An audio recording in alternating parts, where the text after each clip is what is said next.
Chapter 19, Implementing Nursing Care. Case study. Miranda is a nursing student assigned to Mr. Bagley. Mr. Bagley is a 52-year-old Asian who was admitted to the medical surgical unit for management of tuberculosis.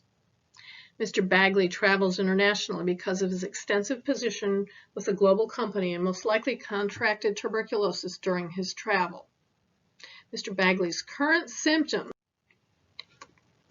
are shortness of breath, night sweats, muscle pain, fatigue, and a productive cough. Miranda reviews Mr. Bagley's plan of care to determine which interventions are to be implemented first. Standard nursing interventions. Standard interventions most often set a level of clinical excellence for practice. Nurse and healthcare provider-initiated standardized interventions are available in the form of clinical guidelines or protocols, pre-printed or standing orders, and nursing interventions classification interventions.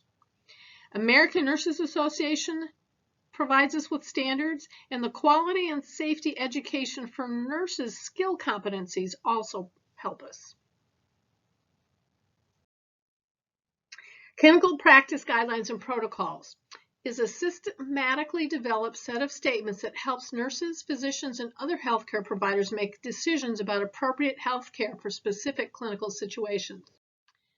Standing orders are pre-printed documentation containing orders for the conduct of routine therapies, monitoring guidelines, and/or diagnostic procedures for specific patients with identified clinical problem or problems.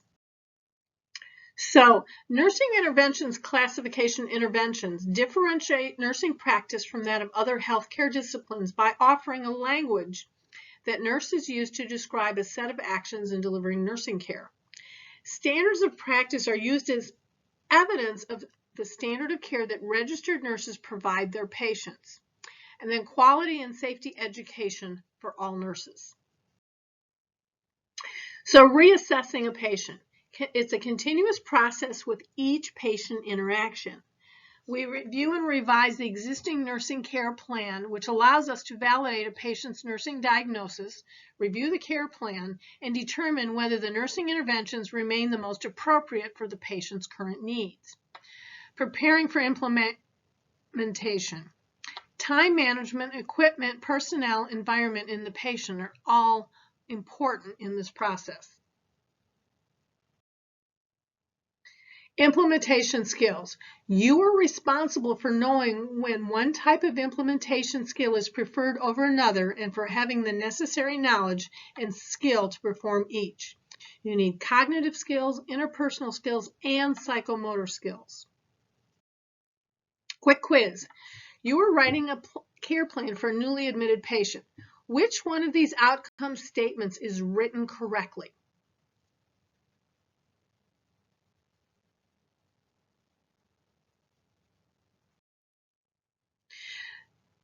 Achieving patient goals. Nurses implement care to meet patient goals. At times, multiple interventions may be needed.